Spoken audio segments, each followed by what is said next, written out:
दोपहर के करीब 2 बज रहे थे। राहुल की भाभी अपने मोबाइल में ब्लू फिल्म देख रही थी और अपने बाथरूम में बैठकर कुछ अलग तरीके से हरकत कर रही थी। तभी अचानक राहुल अपने स्कूल से आ जाता है और फ्रेश होने के लिए बाथरूम में पहुंच जाता है। बाथरूम का दरवाजा खुला होता है।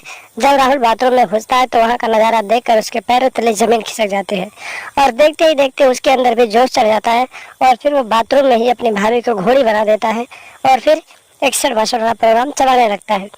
नमस्कार दोस्तों, स्वागत है आप सभी का हमारे एएसएन क्राइम अफेयर चैनल में। दोस्तों, एएसएन क्राइम अफेयर चैनल को आप सभी लोग सब्सक्राइब कीजिए, वीडियो को लाइक कीजिए और वीडियो को ढेर सारा शेयर भी कीजिए।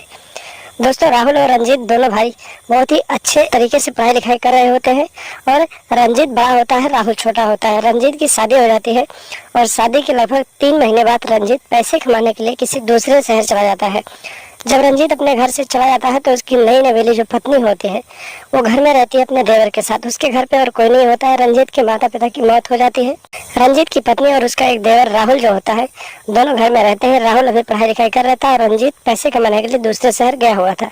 रोज सुबह 9 बजे राहुल अपने स्कूल जाता था और दोपहर 2 बजे लगभग वापस घर आ जाता था।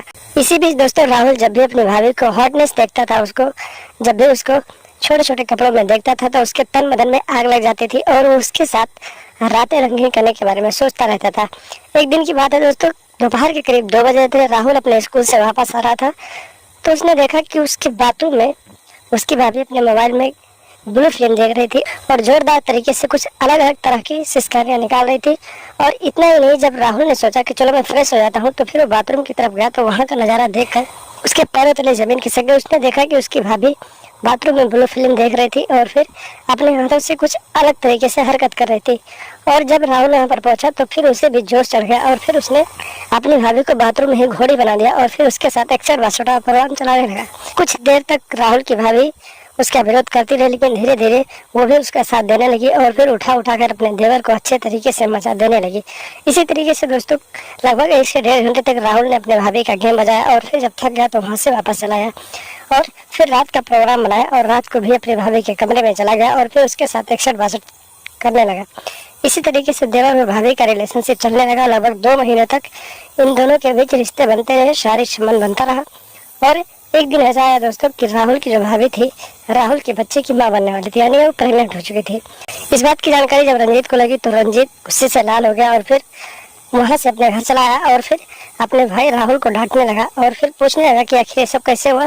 तो उसकी पत्नी ने बताया कि राहुल मेरे साथ जबरदस्ती मेरे खाने में नशे की गोली मिलाकर मेरे साथ ऐसा करता था जिसकी वजह से ये सब हो गया।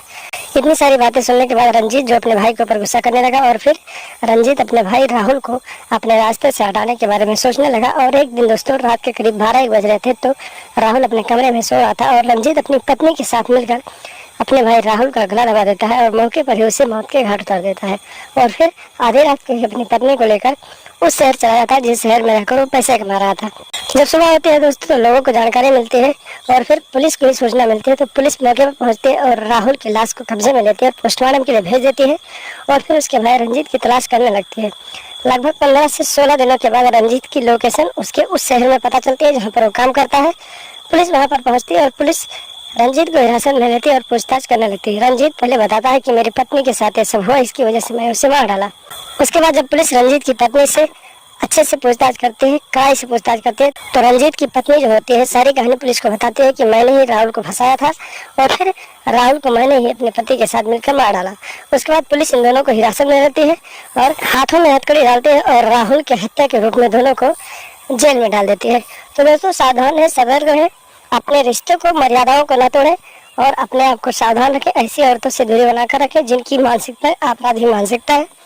और लगातार हमारे साथ बने रहें, हमारे चैनल को सब्सक्राइब कर लें और हमेशा देखते रहें एएसएन क्राइम अफेयर।